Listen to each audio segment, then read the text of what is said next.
something that would be meaningful for me to know more about is, I've always understood that our military has had to have really a separate culture, right down to, let's say, marriage ceremonies looking different in the military than they do outside.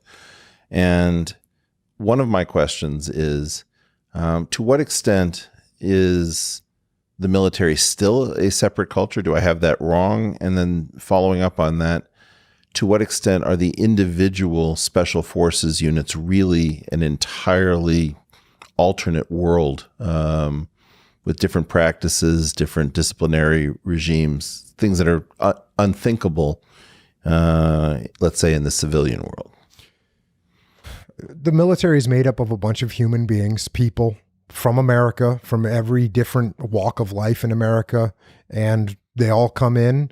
And certainly you go through boot camp or whatever indoctrination program that you go through, and you learn some of the fundamental military methodologies of living, such as being disciplined, such as chain of command, such as rank structure, tactics. So you learn those things, but at the end of the day, those are just overlays on a bunch of human beings that are just human beings. And so the military is just a subsection of American society, and it reflects that way inside the military. As far as the special operations forces, sure, they all have their own little culture, but you go to different colleges and they have different cultures, and you go to different businesses. I work with different businesses all the time. They all have their own little cultures going on inside. And you don't think it's more profound? The military of a difference? I don't know if it's more profound. There's some really dynamic companies out there that have very, very deeply rooted cultures. And those are probably, in some cases, even more distinct than what you have inside the military. One thing that's interesting about the military, sure, there's some military traditions that go back hundreds of years, but the military, people come and go in the military all the time. As an officer in the military, you might spend 2, maybe 3 years at an individual unit, and then you're gone and someone's going to take your place.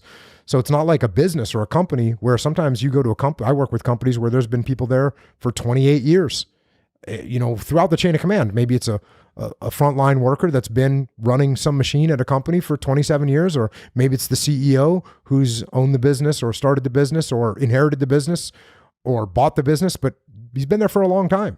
So those cultures can have kind of a more unified way about them because there's that continuity of human beings in it. Whereas the military, people move around and they get stationed, they get out, they retire.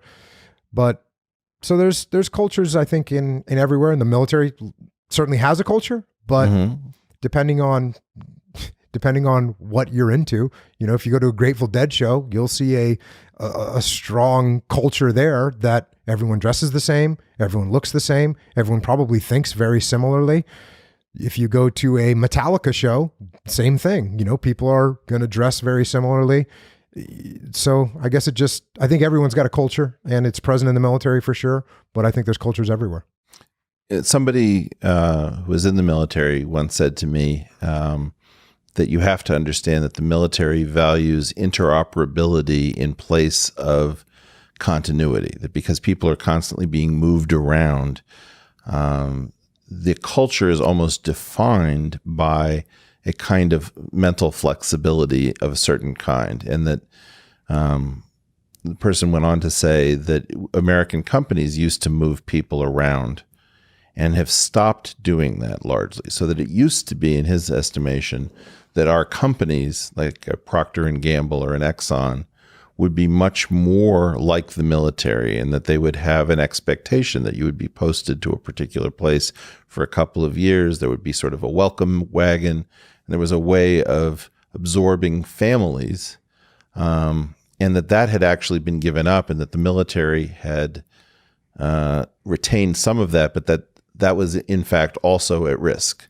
I don't know whether that resonates at all. Well, certainly the military, you have to be adaptable. Right. And when you take different people all the time and you cycle them into different military units, you learn to work with different people. That's for sure. And you can't get used to working with one type of human being, because even though that human being has been through boot camp and they've been indoctrinated, they're still got all their own personal emotions and drives and personality and idiosyncrasies and things that are going to drive you crazy and things that work well and things that don't work well. And you've got to deal with all those things. Right. And so it is that does happen in the military, and it happens in the civilian sector. Now, what I find interesting about that statement is I think nowadays people change jobs a lot more than they did when I was a kid. When I was a kid, all my friends' parents, they worked at the same company for 29 years. But they might have been moved around by it. And now you might move around a lot, but stay in the same city. Yeah, but you might move around from company to company. Right, exactly.